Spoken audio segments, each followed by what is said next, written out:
welcome to Graphic Content. I'm Grace. Hi, and I'm Lee. And this episode we're going to be talking about all things X-Men and Inhumans. Lee, could you fill us in on what's been going on? I can but try. As you might know, there's been recently a big battle between the Inhumans and the X-Men, Inhumans versus X-Men, which was about how the Terrigen Mists were killing mutants, but obviously essential to Inhumans. Mm-hmm.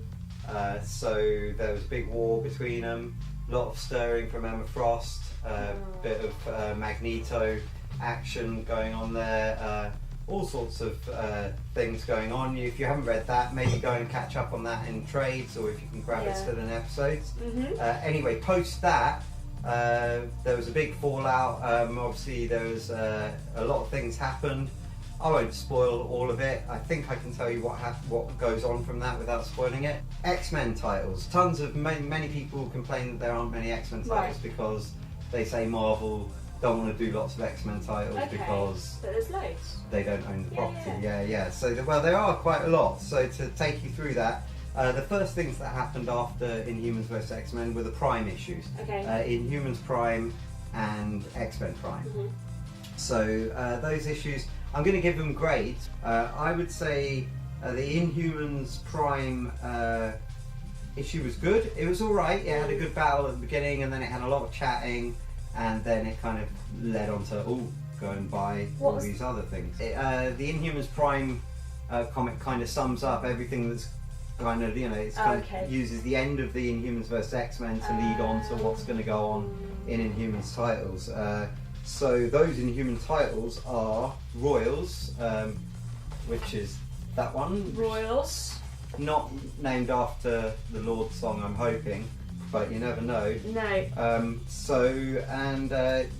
And also the individual Black Bolt issue.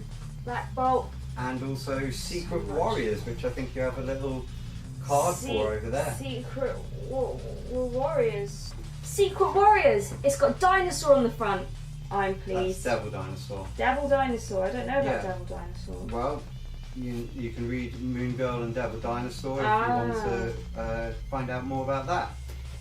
So Inhumans Prime was alright. I'm going to give it a 2.5 out of 5.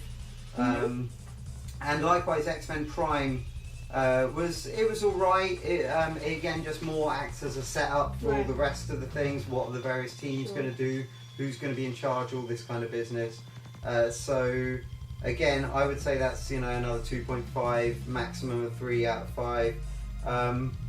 So basically, this leads on to the various titles. So as I was saying, Secret Warriors, which I haven't read yet, so I can't really judge. That's about Quake leading a team of rebel Inhumans because things that have happened in the overarching Secret Empire story have not played out well for the Inhumans. So that's a lush cover.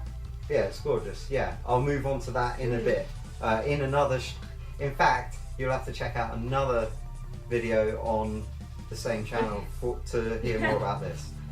Anyway, so the X-Men break off into separate teams. You've got the X-Men Blue, which is the old original 5-man team from the original X-Men comics, transported into the future, or into the present, I should dare say. Their future, our present, or Marvel's present. And that's, Jean Grey, Cyclops, Angel, Beast and Iceman. And if you're a fan of that team, I'd recommend this book. It's kind of got that old school vibe about it, the young heroes trying to do things. I'd give it like a 3 out of 5, 3.5 out of 5. It's alright, it's certainly not bad. I haven't read episode 2, so maybe there's more to come in that will impress me. Magneto shows up, so I'm sure there'll be some excitement. And obviously the other team is X-Men Gold. Now this, not this particular issue, but the previous issue, number 1, was quite controversial because there were some hardcore quotes from the Quran that were maybe not Ooh.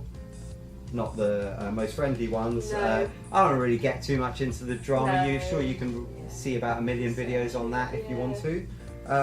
What I will say is that to say two things. Those issues, if you have them, have skyrocketed in value. So you might want to, if you didn't enjoy it, you could probably sell it, get a fair amount for it. But if you did enjoy it, then at least you've got a very valuable comic. I don't think the same can be said for number 2, because I don't think there's any reason for that to go out of print.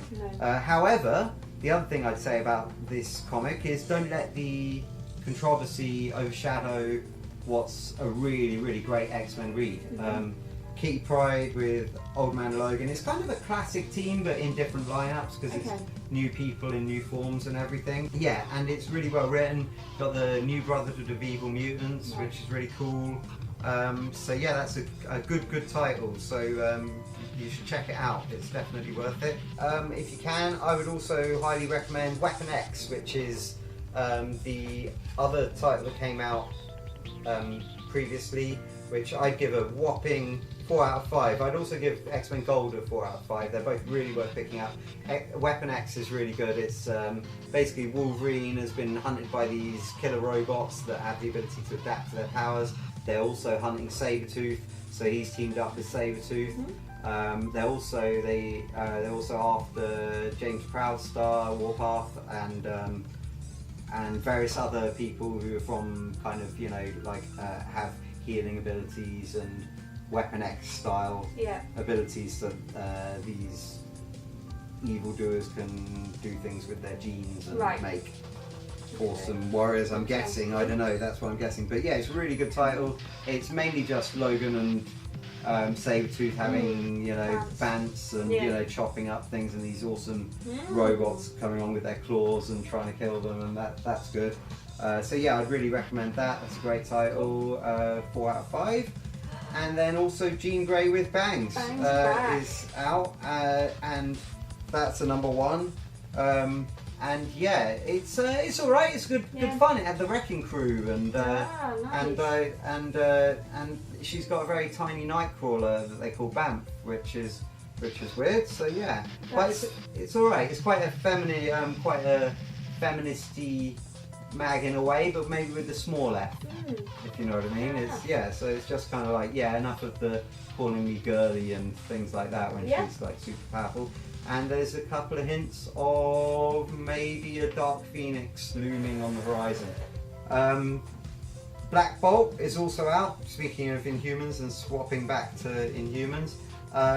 So they went into Royals, which is Medusa, the classic team of Inhumans, going off and doing some adventures to find out about their history and their past and how it can save their future. They're no longer the royal family anymore because they've decided not to be a royal family. I'm not sure how realistic that is as a plot line. I can't imagine any royals quitting that job just because they thought it wasn't fair anymore. So Black Bolt's good. Basically what's happened in Royals is we found out, mild spoilers, is that the Black Bolt that they're hanging out with is actually his brother Maximus the Mad, and meanwhile Black Bolt has found himself imprisoned somewhere, and this comic deals with all of that basically, and it's quite surrealist, and it's got very interesting artwork, and it's worth picking out. You get a little bit of an Absorbing Man guest feature in there as well, so some classic villains popping up in the but also in a completely different context. I mean, Wrecking Crew against X-Men people is an unusual thing, likewise Absorbing Man against Inhumans, an unusual thing. So yeah, it's quite interesting, managing to mix it up and come off pretty well. So yeah, just to let you know, also there's we've got Old Man Logan is still going on. He's got his time traveling storyline where he's running through all the key moments from his past, and that's proving to be quite entertaining. We had a fight with the Hulk, and where he found, he was like in his young body against like the Hulk when he first ever appeared in comics, which was interesting. And now at the end of the second part of this past life storyline, he's popped up in Madripoor, which for any Patch fans will be awesome news. yeah, there's also Laura Kinney, the all-new Wolverine. I haven't been reading that actually, so I can't tell you much about that. Please fill in the comments. Tell me if it's any good. Still to come in May, Cable and Generation X, which I think you have cards for. Cable. And Generation X looks quite Japanese, quite anime style. I like that, like manga style. So yeah, and then in June we'll have the Astonishing X-Men and Iceman. So yeah, so there's plenty of X titles. If you're really struggling for what to go for, I would say if you're wanting an X-Men title, go for X Gold or Weapon X. They're both really great. If you're wanting an Inhumans title, I don't know which is more interesting out of Royals and Black Bolt. Maybe just keep reading for a bit. Plus, obviously, there's the normal, there's the Secret Warriors, and I don't know if there's a normal Inhumans title. I presume there is, but I'm not reading that, so I can't comment. So yeah, so if you're reading any of these, then comment in the comments below and tell me if they're any good and whether I should check them out. So yeah, so go out and get yourself, if it's X titles you want, there's plenty out there. Go out and grab one. Thanks very much. This has been another episode of Graphic Content. That's actually a wrestling Degeneration X thing. It's not really so X-Men. It's certainly nothing to do with the X Factor. Not that X Factor, anyway.